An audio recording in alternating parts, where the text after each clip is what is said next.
Hi, this is Selena, and I am the host of Beyond the Storm. Today's guest is Tommy McGee.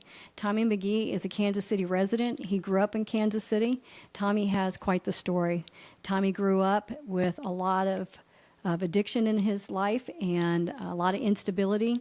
By the age of 14, he was already using meth. By the age of 16, he was involved in gangs. And at 17, he entered the prison system. So Tommy has quite a history, but he also has quite a resilient story. So join me with listening to Tommy's story today. He's really going to share a lot of his past and a lot of what he's doing now. Welcome, Tommy. Welcome. Thank you. Thank you for I'm having glad you're me. here. I'm Thank so you. glad you're here. Yeah, thank you. I was looking forward to you coming, and we have kind of crisscrossed some of our path, even though we've not actually met before until today. I've heard your name for a lot of years in the recovery industry, and my son and you had a similar social circle, although you didn't actually cross over. So you had mutual friends. So it's I always enjoy meeting people that have had a similar history, and so I'm really glad you're here today. I'm completely honored that you would have me out, and anything I can do to help. Yeah, no problem. So tell me a little bit, let's go back to that childhood. Let's just jump right into that. Tell me a little bit about your childhood. What part of Kansas City did you grow up in? My mom, she liked to bounce around. You know, she was 19 when she had me, so she was a teenager. So I spent a lot of my youth at my grandma's house, which was in South Kansas City. So I went to grade school. I went to Hickman Mills High School out there. But back and forth from mom's to grandma's. But home was grandma's. That's funny because that's the same with Stephen. Although I was pretty stable, my mother and I co-parented, so same thing. Yeah. Stephen had a very tight bond with his grandma. Sounds like you did too. I did too. She was a great woman. Yeah. Great woman. Yeah. Yeah. So, you know, from South Kansas City, my mom, like I said, she was 19. She was kind of with the fast guys. You know, this was, 80s. You know, so the guys with the long hair and the chains in their wallets, you know, Yeah. and the clubs, things like that. So my father was on crack cocaine.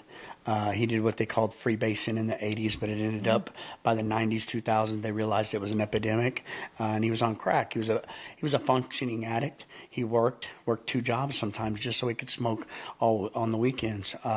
My mom, after she got rid of my dad, she ended up with my first stepfather that fathered my younger brother, and years later, he was indicted for manufacturing methamphetamines, and he had been to prisons, you know. And then my next stepfather, that was the father of my other brother, he was in methamphetamines and manufacturing methamphetamines too. So I got high with both of them. Never got high with mom. Mom wasn't that type. Like mom, she wasn't that type. She worked hard her whole life. She had a college education. She just liked the fast guys. Yeah. Had a bad picker. Yes, bad picker. Yes, she did. I can relate. I probably was accused of some of that from my own kids. I think the 80s, it was a different world back in the 80s. There was a lot of cocaine use back then, and the club scene was where we went. That was where you went to hang out with your friends. Yeah. So. Well, and my mom told me one time, she said, Thomas, I did cocaine. She said, but the day I had you, I stopped. She said, I don't understand. How come you can't stop, son? She said, I don't know what's going on. I don't get it. Wow, that is crazy. That is crazy. I'm sorry I'm having a moment here because I've said the same thing to Stephen. Yeah. You know, in the 80s, I think we all tried it at least. And I was the same way as soon as I had Stephen at age 19. Wow. Yeah, at age 19 when I had Stephen, that was the end of any recreational drug use. I had to be a parent at that point. So, Yeah. So how many siblings do you have? I had 2 brothers. Both have passed. One to drug overdose, and the other one died at 15 in a wreck in South Kansas sorry City. to hear that. In 1996. Yeah, so there's some tragedy there in your family, for Yeah. sure. Yeah. I'm sorry to hear that. And your other brother that passed on from overdose? He was inside a Potosi prison, October of 2023. Yeah. And my mom had already passed. Like, he was the only one left in my immediate family. And I got a call, and they said he had found unresponsive in the cell block, and they rushed him to a St. Louis hospital, where 2 days later we had to pull the plug. I'm so sorry. Yeah. I'm so sorry. It's still really fresh, I can tell. Fentanyl. I don't talk about it a lot, but yeah, it's fresh. It's fresh. I got to donate his organs. So a man got his heart, one man got his liver, and 2 other men got his kidneys. So people are still living on. I have the Donate Life deal here. That's amazing. But yes, it's still fairly fresh. So we haven't gotten that far into your story, but let's go ahead and dive in. You were in prison for many years, and knowing that your brother overdosed in prison, that's got to be tough, because you know that it's there, because you've seen it in prison. We all know that. That's got to be tough to know that that's what got your brother.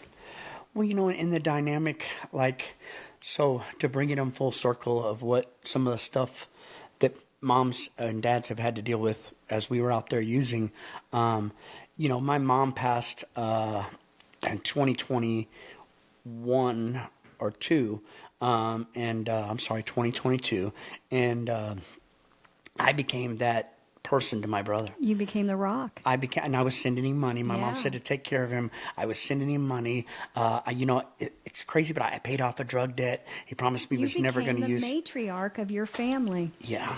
Yeah. And so I got to experience it. It was probably, he overdosed the first time in December, the year before, in 2022. And then 10 months later, he overdosed again and passed. So, I went and visited him, and he looked at me and he says, I'm never again. I'm not going to use. I'm not, and he did really well, and then that call, it was devastating. It was a very rough, it still is a rough deal. Yeah. I can only imagine. How many had he been in prison for a lot of years? Yes, he was 19 years old when he caught a case, robbery, manslaughter. He had to do 10 with a 15 after that. Yeah. So he had been in maximum security prison for a really, really long time. Yeah. So I had to go into prison and tell Stephen that his grandmother passed. And it is a environment that's not friendly to inmates families when that news, either direction, goes in or comes out. Prison system is hard. I'm sure that call was not kind and gentle. I'm sure it was just matter of fact. Well, and so they let us, so he was alive for 2 days in a hospital in St. Louis. Mm-hmm. So they allowed me, because I was on his visiting list, and my wife to go spend a few minutes with him. I think they gave us an hour.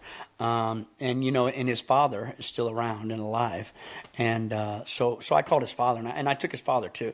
And they said that he wasn't going to let him, get in there. They did end up giving him 5 minutes. They called the warden, the deputy warden, and they made a call to give him 5 minutes with his son, which is very, but the whole process, it wasn't pleasant, needless to say. It isn't pleasant. It wasn't pleasant. Yeah, I can only imagine. Another layer of the trauma of generational addiction, and it played out in you as an adult who has found recovery. That still, even though you have those skills and those abilities to process that, that's still another layer of trauma that you're probably still working through. It is. It's constant. We're losing people right and left in the recovery community. Yeah. This fentanyl, and I tell people all the time, I've been substance free for a little over 10 years, and fentanyl wasn't quite as abrupt as it is now. Had it been where it's at now, the way that I use drugs intravenously or anything anybody had, I probably would have died. Yeah. So I'm really grateful for the recovery that was given to me.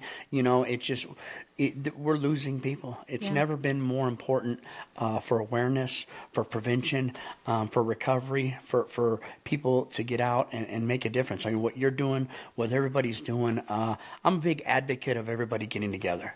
Absolutely. It's going to take an army. Yeah. It's going Yeah. to take an army. In the recovery community, what I've discovered, because I'm relatively new to the recovery industry, because it was just 6 months ago, I was the mother on the other side of this. And I was utilizing every asset that I had with people in the recovery community to gather knowledge, to gather strength from, to gather whatever I could. And the recovery community is just now coming around to including the family. Because there for years, it was like, we got him, Mom, go home. Go home, Mom. He's going to be here for 30 days. We don't need you. Now they finally have decided, oh, wait a second. Family is essential for creating unification after they leave an organized recovery program. Yeah.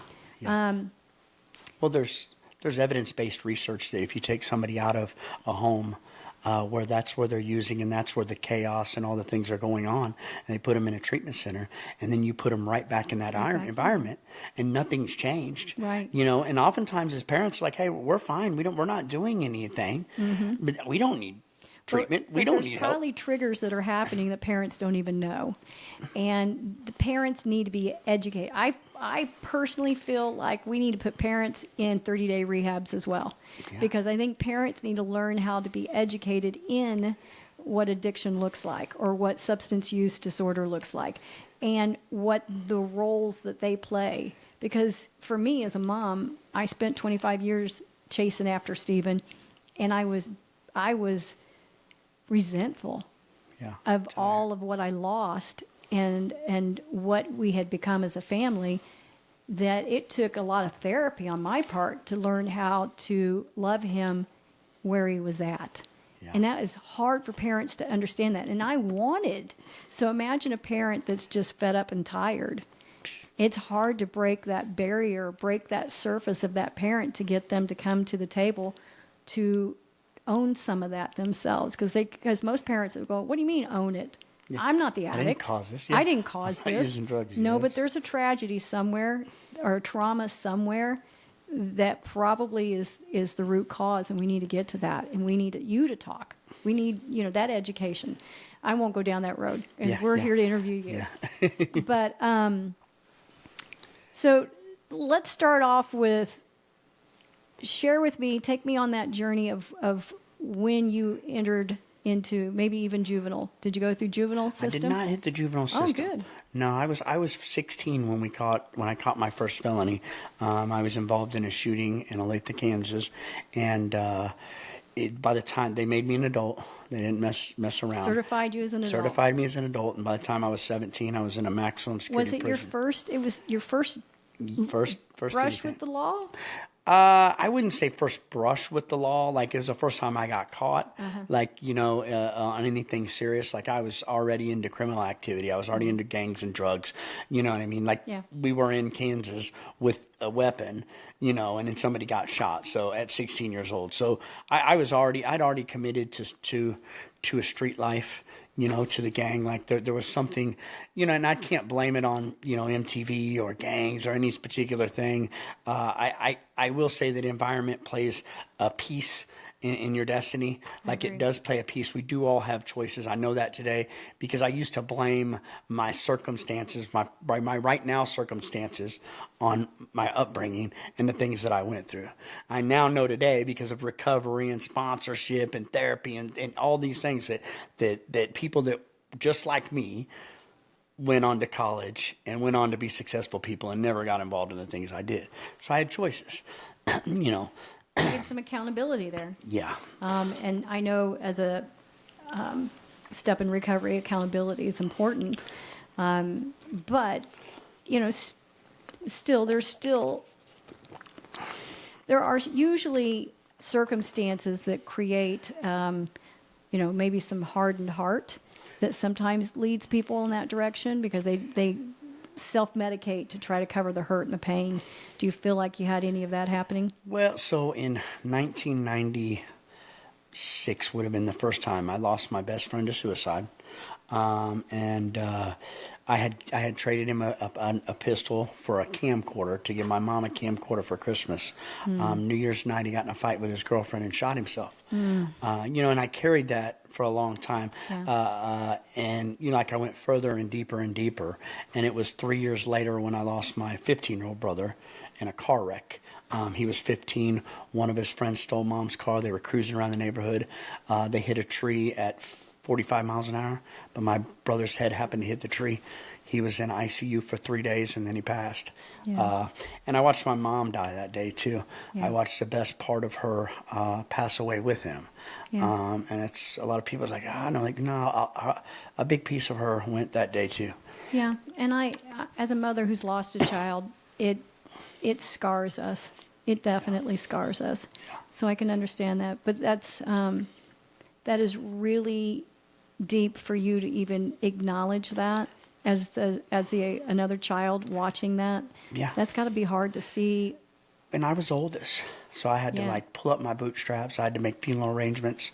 I had to do things. His father was in federal prison, so they brought his father there in a wheelchair with U.S. Marshals to the funeral. Like it was the entire. So he was in junior high, so the entire South Kansas City community was there. Principals, teachers, kids.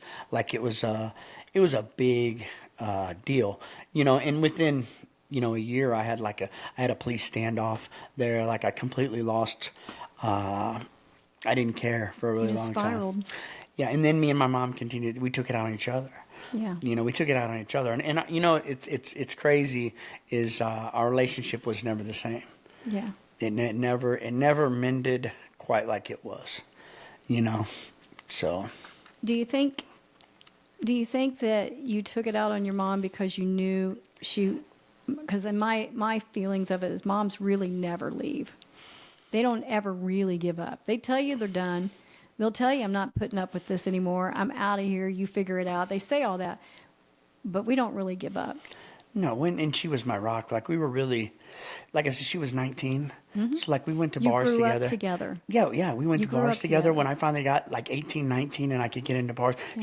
She taught me, she worked at casinos lots of years. So she taught me craps, she taught me blackjack, Mm-hmm. she taught me all the, you know what I mean? Like mom, like we were very, very close, Mm-hmm. And so I think maybe I probably did take it out on her because she's the closest person to me. Yeah. Like I didn't know, Yeah. looking back on it, I have some regrets.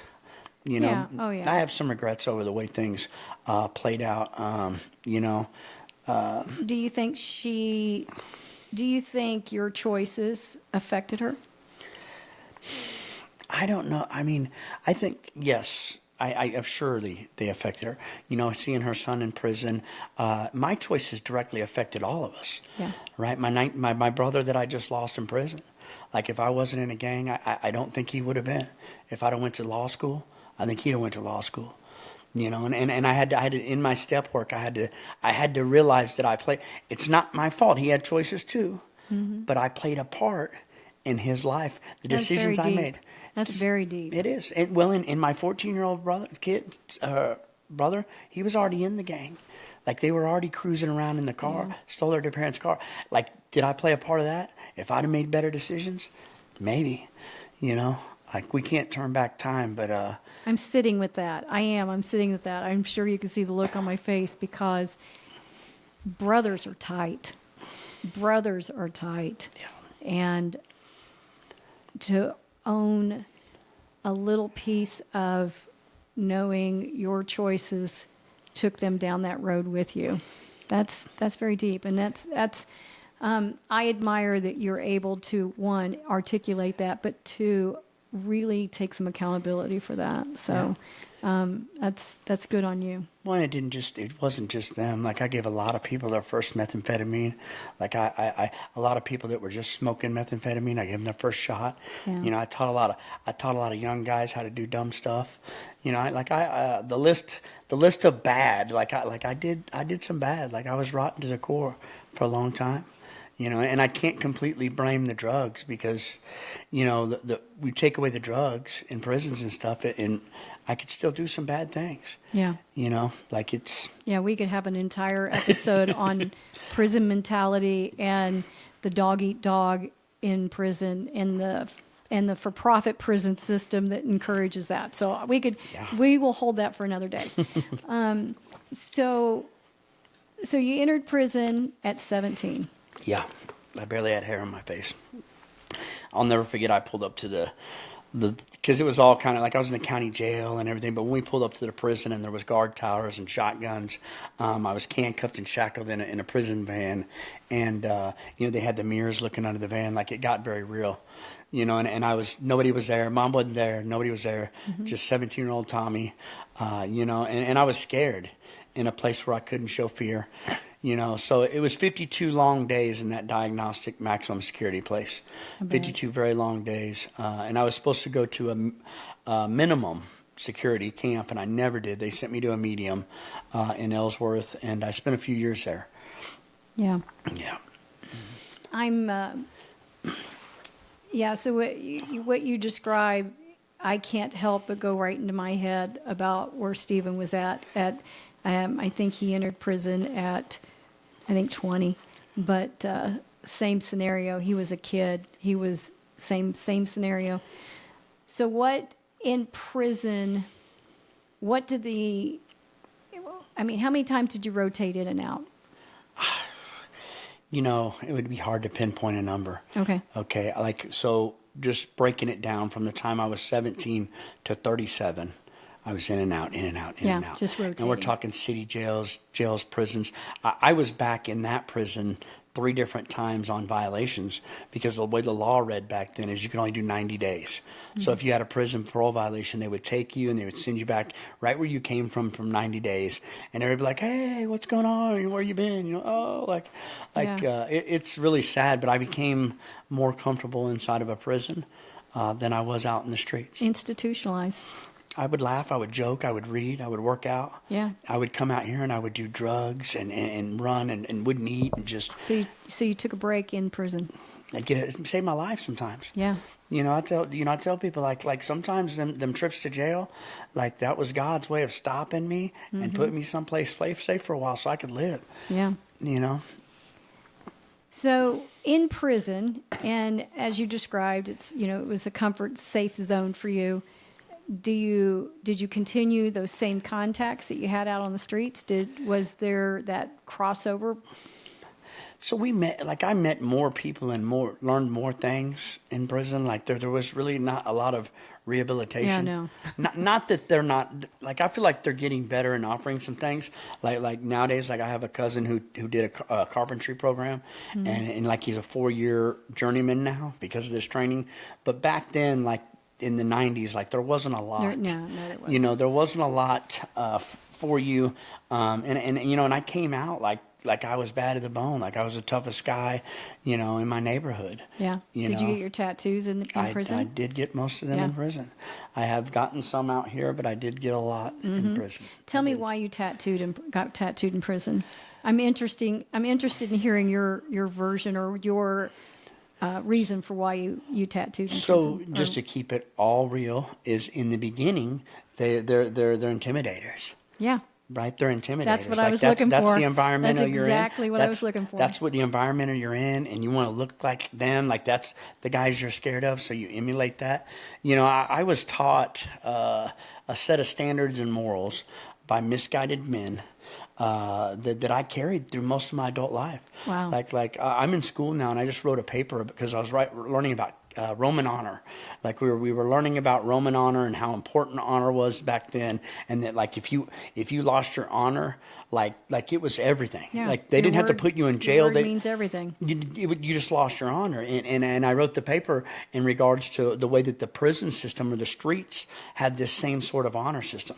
Like you don't tell, you don't snitch, you don't. You know, these are the certain things that we live by, and like I had devoted and lived by it for so long. Like it was such a distorted, you know, thank God for sanity, you know, thank God for sanity. I'm sitting here just in awe of what you're saying because we experienced that watching Stephen come home from prison, that his belief system of respect, of in the prison system respect, Yeah. I could not convince him to understand.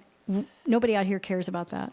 No. Nobody cares about that. They don't care if they walk too close to you. They don't care. They don't even know why that would make you mad. And that's just that institutional grip that comes on if you've spent very much time and you've submitted yourself to that. Yeah. You know, and so that's one of the things that I talk about when people come home from prison, or our experience of Stephen coming home from prison is prison did not rehabilitate him. It broke him and spit him out for the society to show him exactly how broken he was. Well, and oftentimes they take you and just let you back here. Like they you know, they give me a bus ride to Kansas City. Yeah. I get off at the Greyhound station, and you know where I go?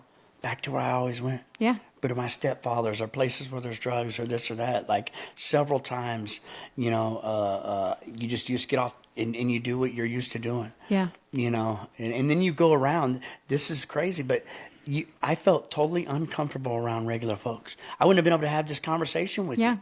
Like, because I would have had a great conversation with a killer.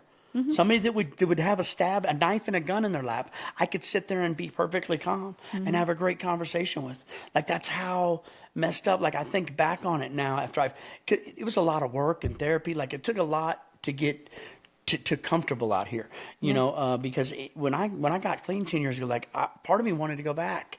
Like I told one of the people at one of my very first NA meetings, I said, dude, I think I just want to go back, you know, and then he said, do you realize how crazy that sounds? And I thought, what do you mean?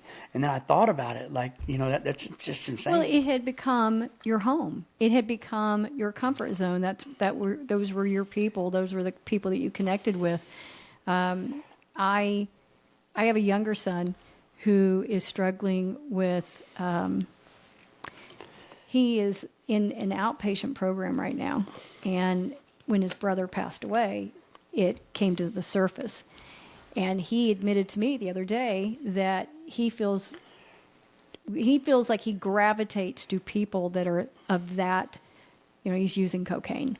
And he says, I just feel like I got more in common with them. And I'm like, okay, so now you need to figure out how to go sit down and have a coffee with somebody and let that be normal. Yeah. You got to learn how to let normal circumstances or normal environments become comfortable. Well, and when I sponsor men and when I talk to people that are going through this, the best way that I can just describe it is going from junior high to high school. Right, so junior high, you were like separate. You had your friends. High school, like you were the freshman. You heard about freshman day, and like there was all these people that you didn't know. You didn't know the hallways. Yeah. You didn't know so many unknowns. And I spent the whole summer like, oh my gosh, you know, right, oh my gosh, you know. And then you get there and you have so much anxiety, but you have to go because you have to go to school. Or your parents are going to kick your butt. So you keep going and you keep going.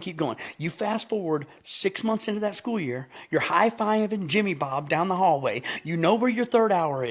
You know what I mean? Your combination, you're like, it becomes normal. It becomes natural. Yes. Yeah. It's a growing pains. And what a great analogy, because I've never had an issue with substance use.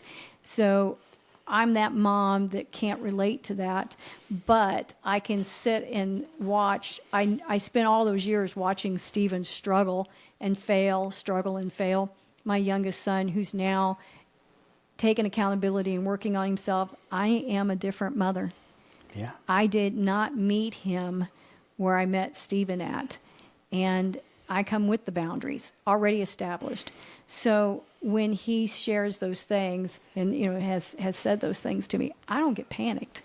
Yeah. Where 10 years ago, it would have sent me in a tailspin. So what you're describing about working through that, pushing through that, I'm saying the same thing to my youngest son now. You got to push through it. Where before I would have been, oh my gosh, well, what do we got to do to make you comfortable? Where now I'm like, no, bud, push through. Yeah. Same thing. You have to. You have to. Nothing new. Yeah, a new job doesn't feel comfortable at No, first. it You know, doesn't. nothing new. It turns out, and I used to think I needed a substance or a pill or, oh my gosh, I have anxiety. In reality, like it's just perfectly normal to have anxiety and have to push through it. Yeah. Regular Yeah. people, like, I hate to say regular or normal because I don't know that there is that, but it's a human thing. Yeah. Like it's perfectly human to have to, but if you stop, you're going to miss what's on the other side of it. Yeah, You I know? love that. I love that. If we stop, we're going to miss what's on the other side of it. Great, great quote. So you spend all these years in and out of prison, and there comes a point where things change in your life. Yeah. Take me. What happened between the rotating cycle of in and out of prison to making a decision and actually walking through that? Now, I am not naive to think that one day you woke up and said, "I'm going to quit," and you never used again. I'm not naive enough to think that. So tough. take me there. So, so I had children during this. I had my first child in 2002. I had a child in 2003, and so several children after that. I ended up having 5 children in my in and out process. Somewhere along this line, I went from like being gang banging, being social using, kind of hustling towards the end of my addiction, like literally running from people that weren't there, using drugs intravenously, like questioning my own reality, in mental hospitals, in and out of jail. Everybody had cut me off. My mom was done. Everybody was done,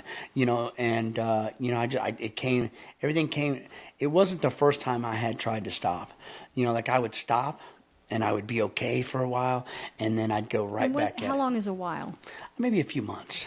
You know what I mean? Never longer than, Just enough for everyone to go, "Whew, yeah. this might be it." Or get a job and get a couple paychecks. Yeah. I could even get a house or an apartment. I get a car.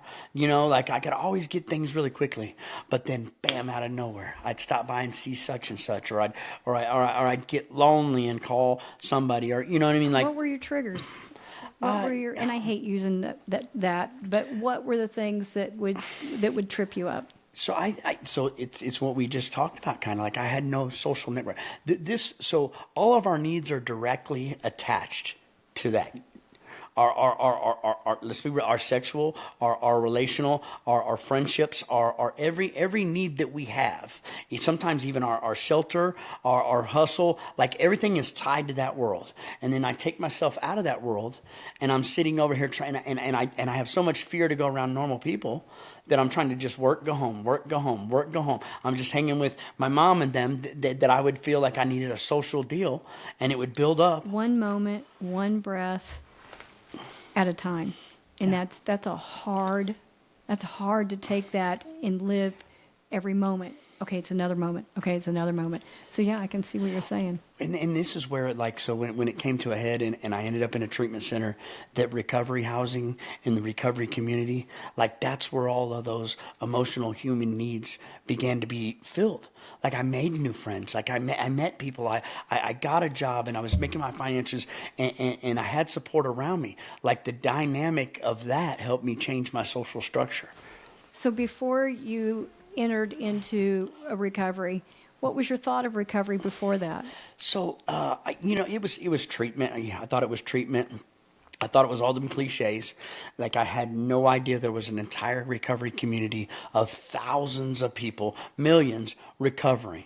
Like I had no idea. Like So I thought it was. you thought maybe, well, when I go through recovery, I'm going to be out here by myself trying to manage recovery. Everybody's going to want to have a beer on the weekend, and I'm not going to because I'm in recovery. My life's over. Yeah. My life's over. What am I going to do? Like I remember I had a counselor that had went to college and very, very regular person. And I was like, my life's over. Like, I don't know how to do anything without drugs. Yeah. Like, I don't know how to talk to people. I was like, I don't know, what am I going to do? She said, hey, we're just normal too.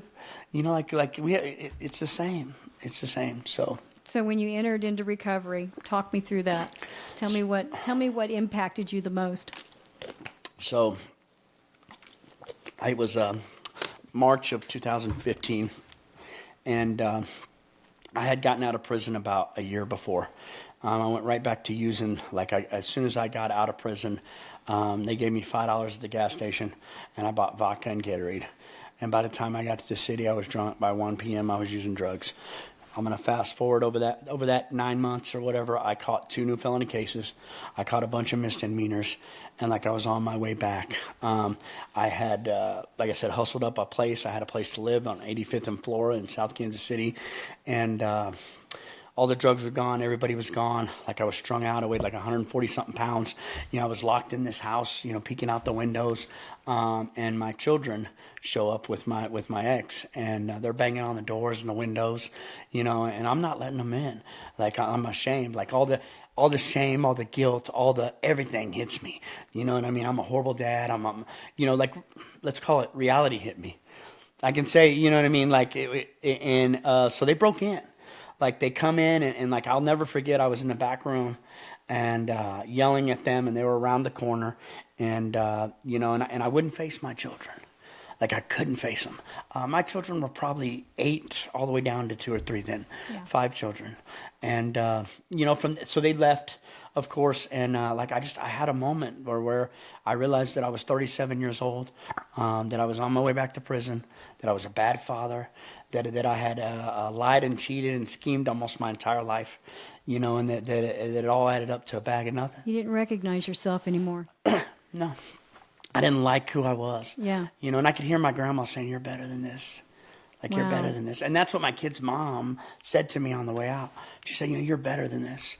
And, and my grandma used to say that too, "Thomas, you're smarter than this. You're better than this." That landed hard, didn't it? It floored me. For the next 2 days, I prayed. I did a lot of praying. I got my Bible out, and I reached out and called a local treatment center, and I called the lady, and she says, "Sweetheart," she asked me all this information, and she says, we have a 4 to 6 week waiting list.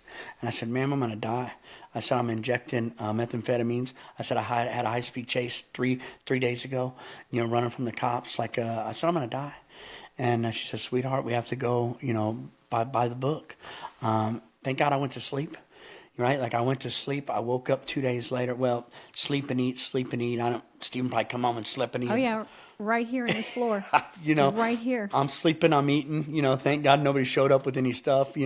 God doing for me what I couldn't do for myself. And, the phone rang early that morning about 9:30, and the lady says, "Sweetheart, somebody didn't show up. Can you be here?" Wow. And I dropped everything. I grabbed a backpack. I called my cousin who lived around the corner. I said, "Please take me to Independence." And she was done with me too. "I'm not taking you anywhere." Right. And I'm like, "Hey, listen, it's treatment." She's like, "Okay, well, okay, I'll take that's you." Different. Yeah, that's that different. sounds different. Hell yeah, let's go. How quick can you be ready? I'll be there in 10. Yeah. So that was March 5th, 2015. I walked to that door, and How appreciative are you of her for taking you? I'm grateful. And it's such a sad, the same cousin is alcoholic addict herself, and she was clean 8 years at the time, and she's been homeless on the streets for the last 5. I'm sorry. I can't get her in. I can't get her off the streets. She's half the time she's in a delusional state. Yeah. So. But she's worthy. I yes. The same as you were. Yes. She's worthy. She can, and every time she comes in, I give her truth. Yeah. She's like, "Oh, I'm okay." No, you're not, Tammy. You're not okay. You're not okay. You're using, you're drinking, and when you want help, I want to take you there. Yeah. Because that's what I needed was some truth. And people inside that treatment center, they started to give me the truth. That they weren't scared of the tough guy. They weren't scared of this. They were like, "Hey, you're dying. You're a bad father. And I'm like, how hard was that to hear? It was tough at the time because I felt sorry for myself. I was still blaming my life on my stepdad's being on meth. I used to tell people I was born in this. I didn't choose it. I was born in this. Right. It was somebody else's fault. And, everybody, and the you're system, just a product of your environment. If they just leave me alone, if you just let me sit back here and use drugs till I die, everything would be fine. And it turns out, no, it was all my mess. It was all my mess. They asked me inside that treatment center, and it was about 2 weeks in, because I'd been to treatment before. I've been to the institutional, I've been to inpatient, I've been to outpatient. But it was about 2 weeks in, and they asked me, they says, They said, what would they say to your children at your funeral? And it's one of them things that just hits you. Like I began to think, he said, what would they say? But they said, Tommy, he was with the stuff. He was with the gang. Like he was staying on it. You know what I mean? He was solid. Like, what would they say? And, and I thought, God, I cried. I cried because they wouldn't have nothing good to say about me. And I made up my mind then that I was going to change my life and they would have something good to say about me. So, and I'd like to think today, like if I passed, that a lot of men and women of stature would come and speak on my behalf and my kids. Matter of fact, I just Your had legacy is what you built when you decided recovery was your path. I mean, honestly. Yeah. So I know a lot of men your age in your environment as kids, and especially in and out of the prison system, it was the mentality of going out like a gangster. Yeah. And so for you to get past that mentality and want more for yourself, I have nothing but respect for you. Well, thank you. Because that mentality of going out like a gangster is easy. Yeah. It takes work to develop beyond that. Well, I tell people all the time, like the drugs and things were one thing to let go of, but the attitudes, the reactions, The bravado. yeah, the whole thing, I'm gangster hardcore Yeah. forever. Like that. You spend 20 something years building a street name Yeah. to where you would go into any prison in Missouri and you would know people and they would be like, hey, like you're somebody. I'm having deja vu because Steven was Steve-O until he was injured, and he quit using Steve-O. But same thing. In fact, many men in Missouri walk around with his tattoos because he was, that's what he was. And how do you let go of that? Like how do you let go of a 20-year identity? Yeah. Like they called me Tommy Crimes on the streets. Like that's what they called me. Like I wouldn't tell people my regular name. It's Tommy Crimes is my last name. And letting go of that, allowing that person to die. Yeah. And somebody else to be it's scary. It's scary. Like I had no idea. Like I had $50,000 in child support. I had all these warrants and everything. Like the whole. The mountain is so massive. How did you take that on? One step at a time. Chewing up an elephant one bite at a time. And I'll tell you the experience of NA, like the whole NA and the recovery community, like every problem that I had ran into, somebody had been through and had a solution. Right. And had I not been there, like I remember when they started taking child support out of my check, I made $10 an hour and it took me weeks to find this job. I'm at Applebee's. I'm so excited. So they finally start catch up with child support. They're taking half. Like they're not asking. They just boom. So I'm working for $5 an hour and I'm ready to give up. I'm at the meeting. I'm like, oh my gosh, I can't believe this. They're taking my money. And the guy's like, hey, I'm going to give you this number. He said, I want you to call them. And he said, instead of being like, oh my God, they're taking this money. He said, I want you to ask the other person on the line, say, ma'am, can you help me? Or mister, can you help me?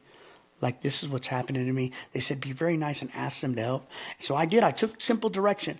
I said, and it was a lady. I said, ma'am, listen, I'm trying to get my life together. I make $10 an hour. They're taking half. I'm about to get kicked out of my recovery home. Will you help me?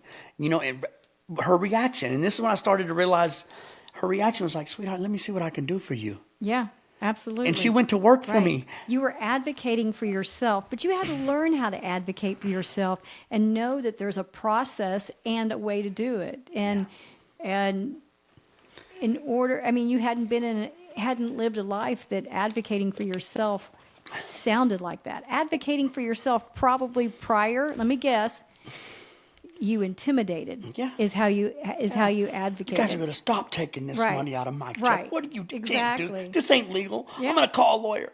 You know what I mean? I'm suing you. That's the only form of advocating you had probably known up to that time. No. And the guy said, lead with kindness. And it brought me back to my grandma again. She said, you get more bees with honey. Yeah. You get more bees with honey, and these were the little shifts in my thinking, because I'm a hardhead. Like I need to see it and be a part of it. You know what I mean? I need to experience it. Like you could tell me 1,000 times. I made them do this. Yeah. Right? Like I have any power. Right. And what we don't realize is we have more power when we connect.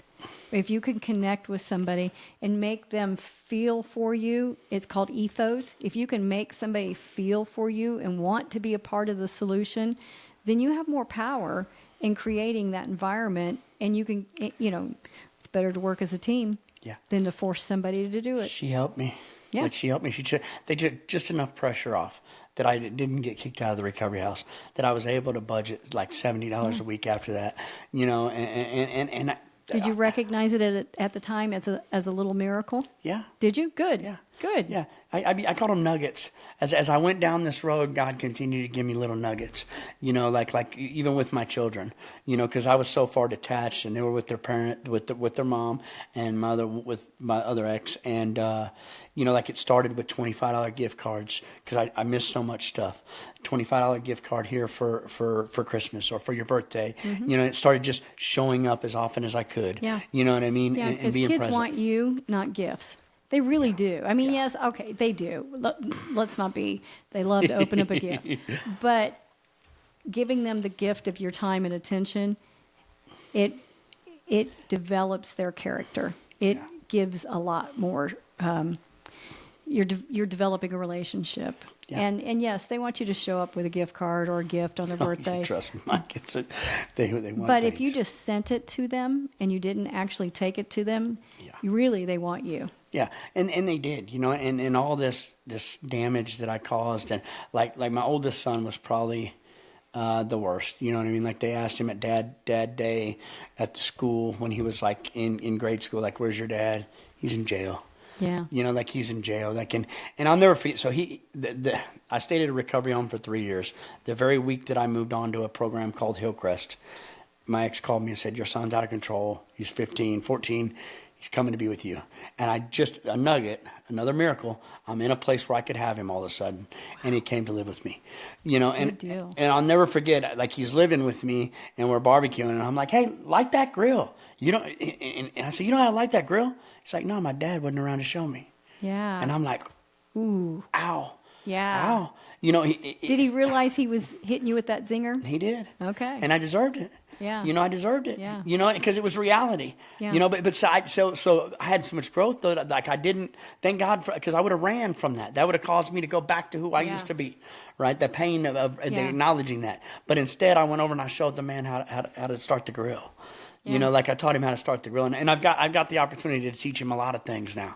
You know, he ended up building my company with me, and you know, he ended up living with me. All of my children ended up with me. Like my 17-year-old daughter, she lives with me now. It's So the biggest showing accomplishment. up when they needed you, when you were probably needed them too. Having an impact on their life, probably, my guess, probably had a big impact on you, knowing that you were showing up. It's the biggest thing that I've done. Like I've done a lot of things in recovery, a lot of accomplishments, but the biggest thing is becoming a father. You know, and I picked a sponsor. My sponsor, he's been clean for 36 years, I think. I could be a year or so, one way or the other, but he's been clean a long time, since the 80s. And one of the reasons I picked him is because he was a career guy. He had been married for 25 years. He sent his kids to KU University. He owned a home. Like he had attributes that nobody I ever knew had. And he has a silver tongue of telling me the truth. Yeah. Like he don't sugarcoat it. He don't, you know. You need to surround yourself by the people you want to emulate, the people you want to encourage you to do the same daily work that they do. Yeah. Yeah.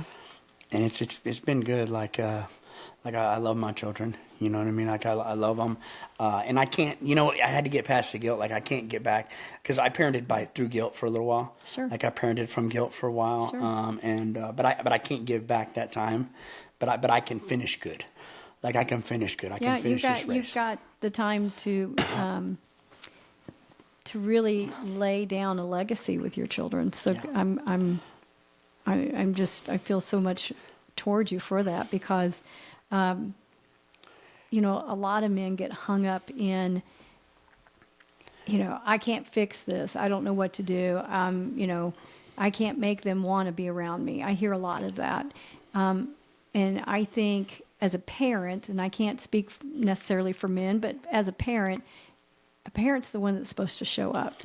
Parent is the one that's supposed to put in the work. Yeah. And show and lead them. And it's up, you know, you do what you can do to bring them to the table, Yeah. But you keep showing up at the table even if they don't.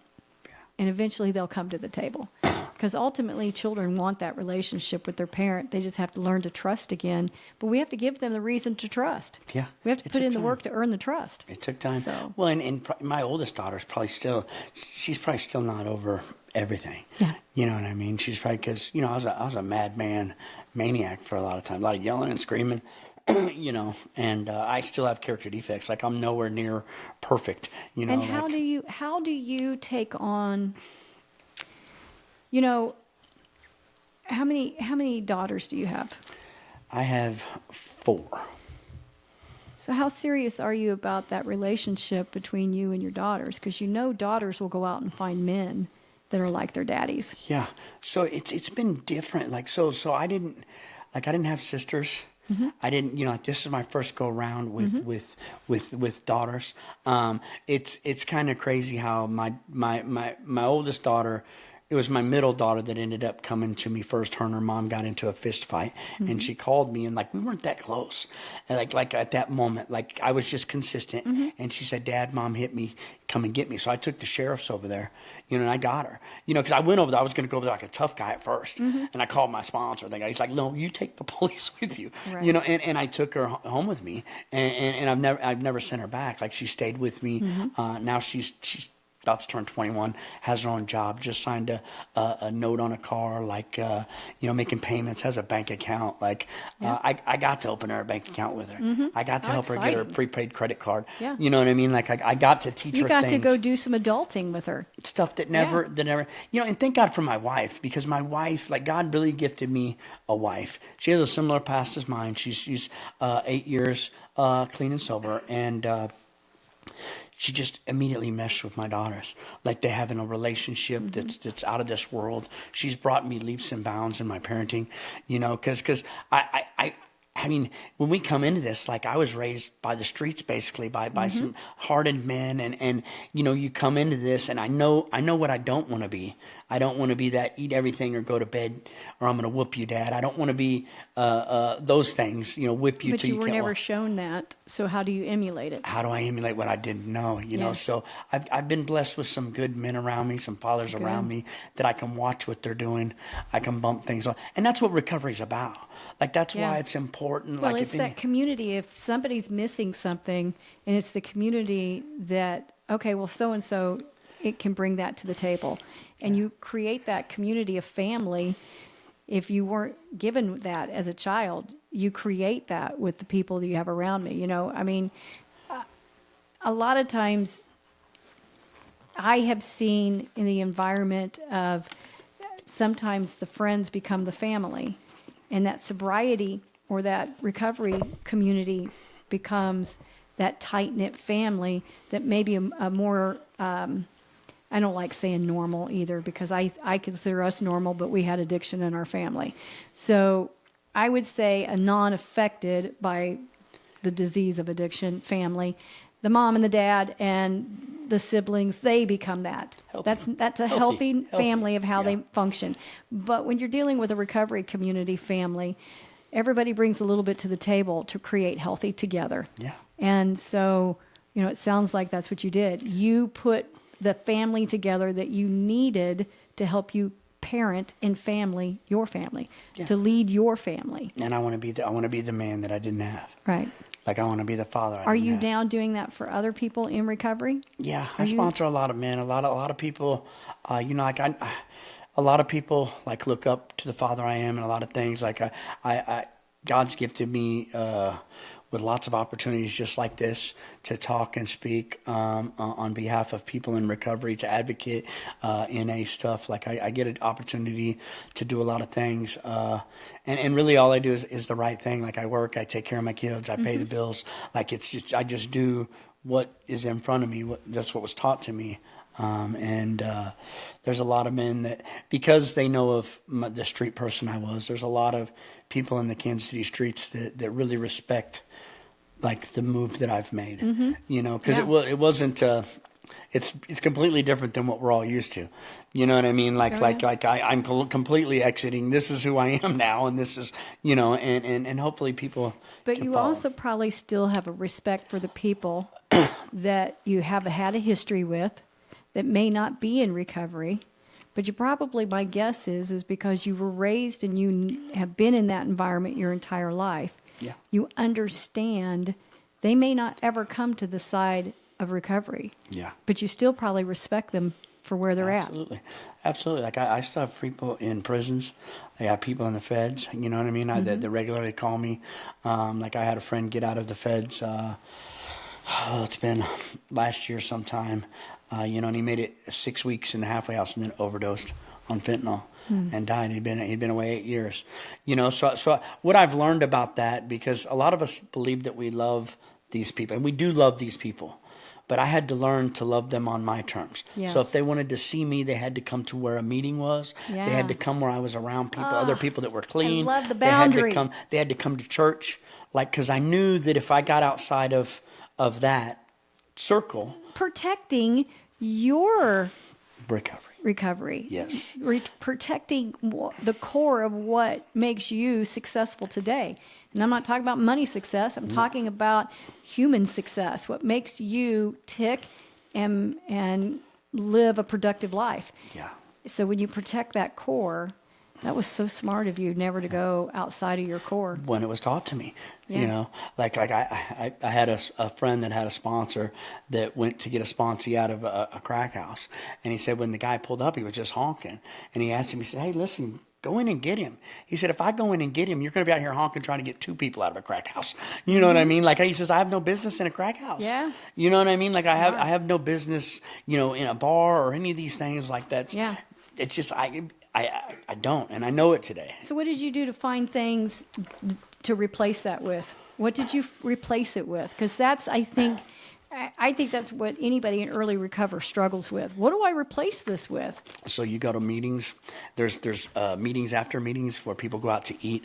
There's events. There's dances. There's motorcycle rides. We're having concerts. May 10th, another chance is having a concert at the Healing House where we're going to do live music. We're going to, like we 4th of July parties where some recovery people have been blessed financially. Throw a giant fireworks, free food, like recovery's never been more Listen how popping. excited you are. Oh, I'm it's never loving been it. more popping. Like Loving it's the real deal. Right. You know, had I known years ago that people were over here recovering like this, like, and I encourage people, we got to recover loudly. You got to recover fun. It's got to be. It's got to be fun. Your life's not over. No. Like your life's not. It's just beginning. And there's so much. There is baseball games, football games. You know what I mean? Like I travel.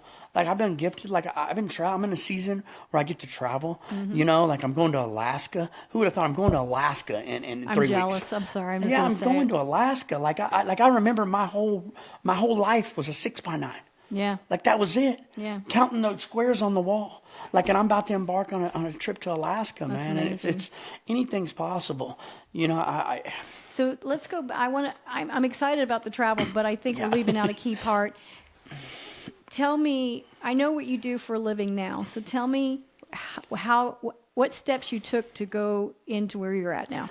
So as far as my career stuff, like I said, I worked at a restaurant for 18 months at Applebee's. It's the first time I ever had a job for they told me keep it for a year and don't miss. And I missed 1 day in 18 months. Wow. You know, and that was making $10 an hour.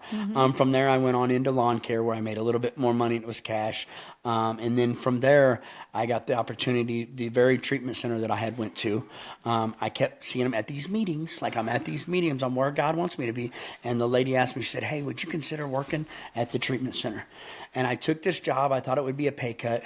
It never was. Like it had benefits. And it grew from being a mental health tech at a treatment center to being a recovery coach at the program Epic. Like where they paid me to go in and do what I was already doing, sponsoring people. Like they paid me mileage and paid me to show up at the hospital when somebody overdosed. And I got to speak life into them. I got to coach them. I got to show them this community I'm all excited about, and they were paying me, you know, and so and all of a sudden I had a career. That lived experience turned into a career path for you. A career, and I learned so much about computers. I learned so much from people in the city like Ken Vick, people like this, Ken, too. Bobby Joe. I learned. our friend Sherry. Sherry in Warrensburg. Like I did candle walks. Like I had to speak at overdose prevention months. Like things just begin to. I met a lot of people. My life began to blossom. Yeah. COVID happened, and coaching became very bland. It was all over the phone. I was trapped in the house. It would be like, "Hey Lisa, how you doing? Oh, you're on Zoom meetings," and then that was it. So I had a friend that I met in the meetings at recovery that had opened up a car lot, and I started to hang out with him and work on cars and things. And lo and behold, he let me go to the auction, and I spent very little savings that I had, and God put His hand on it, and I it's crazy to think about, but today, like that has grown 3.5 years later.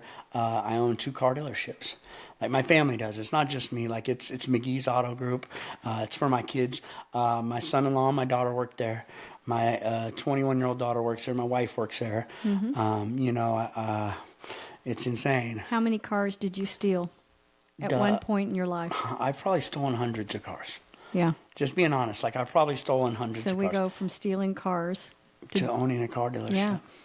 To owning 2 car dealerships. Like I just opened one in February. Like it's really insane because like the cars was one of my things.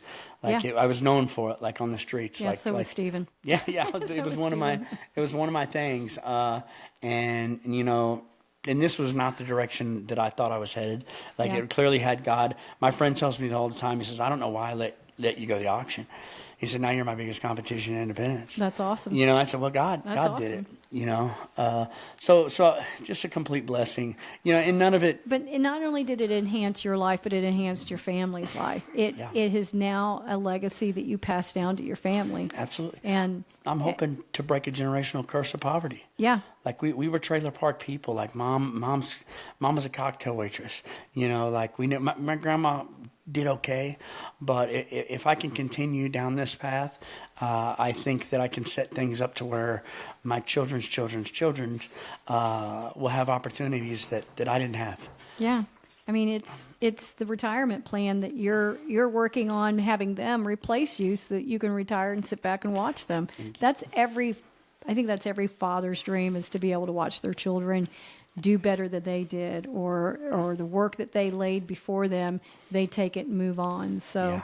Well, and that's why I really believe in what you're doing, because I get to, like, I'm watching my kids grow up. Mm-hmm. They're having grandbabies. Yeah. Like I have 3 grandbabies now, and 2 on the way. And I cannot imagine losing one. Like I lost my brother to this. I didn't lose my mom to addiction, but I lost her. I lost my grandma. I've lost a lot, but I can't imagine what you went through. Yeah. And I often describe it as what was meant to destroy me. I survived. it. I'm still surviving. I'm building from the ashes. and it's important. Yeah. Like it's important from your point of view. Yeah. Like I can't imagine not knowing what I know, and then having a child addicted, and then not knowing where to go. Yeah. You can't go to your neighbors, can't go to your social people. You don't want to say that this is happening. No, I lived in secrecy for years, and that's part of the reason why I have this podcast. That's part of the reason why I do public speaking, is the parents, and I'm going to say from the point of view of a mother, we are the ones that feel the shame when our children don't do well. Yeah. Okay? We are taught, raise your children right. Okay? That pressure as a mom. And when our children stumble, fail to thrive, whatever the scenario is, we go, what did we do wrong? What did I not do? What do I got to fix?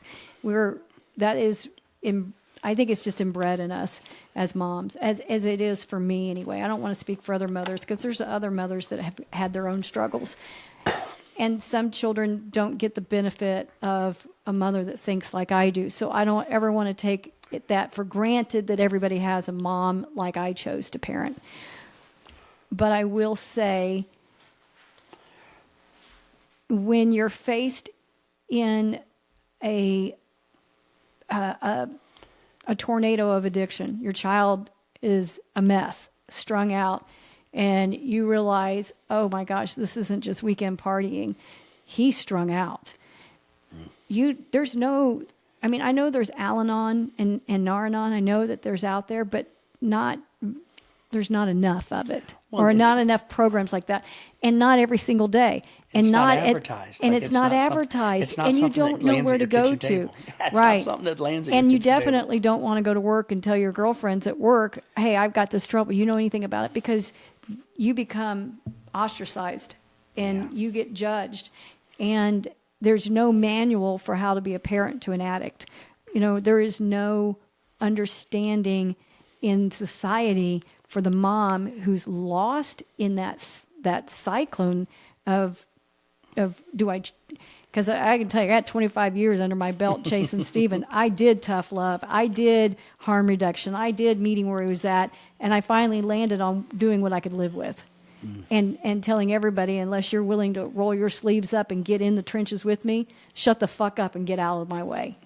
And that was hard for me to tell people that, because I was a crazy mom. But that tool was effective in getting in there and getting him help. Epic was somebody that we contacted, and Epic, I do believe, got him into treatment once. I can't remember. I think it was Epic. Yeah. And there was somebody that worked at Epic that told me, do what I could live with. Yeah. Gave me permission. I heard that for the very first time. Her name was Emily. Told me that. And I hung on to that. Yeah. That was my lifeline.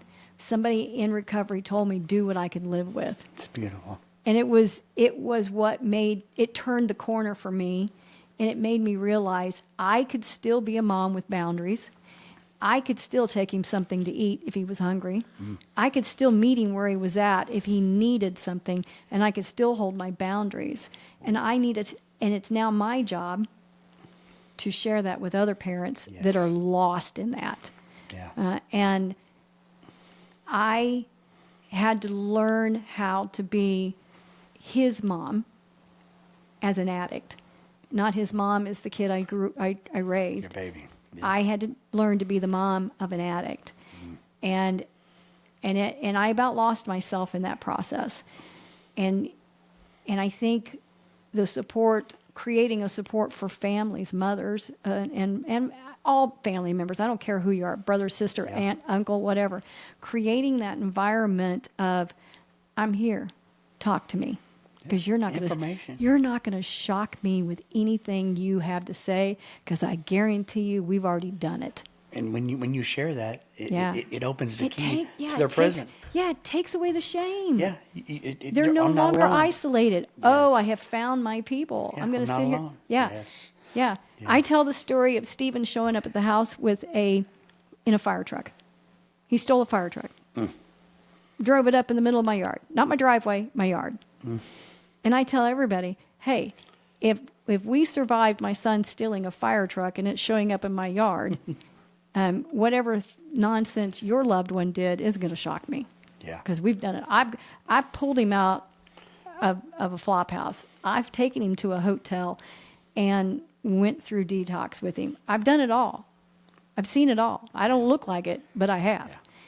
So, having you sit here with me, and there's so many things you hit on that were so similar to what I experienced with Stephen, but to see that you came through the other side of it, to see that you are putting together a great life for your family, a legacy for your family. I am honored to sit here with you. Well, I am completely honored to sit here with you. Yeah, I mean, it's just, I've heard about a lot of wonderful things you were doing. I could not wait for this interview.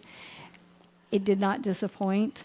I know we're going to continue to work and do some great things together. Absolutely. I know there's a lot more to your story, but we've got just a short window to capture what we can in a conversation. But I want you to come back. We're going to do some work together, Anytime, and then I think absolutely. we need to come back and share with our audience some of the things that we're doing together. And I want Sherry to come next time. Yeah, sure. And I want you to bring your wife. Yeah, okay? I'll bring my wife. 'Cause- She's from the area. She's from out this way. Really? Oh, Yeah. you should have brought her. Yeah. Well, I definitely want you to bring her next time. Yeah. And Sherry told me that she's got a great story too, that we need to talk to her. She's amazing. Like she was on the other side of losing her kids. Yeah. Like she had to fight to get her kids back, and she's a powerful woman. And it's a great story of starting from nothing. Her first apartment, she just had a bed on the floor, Yeah. but she worked her butt off, and so yeah, she's. Well, we'll get her on here. Yeah, absolutely. We'll definitely talk to her.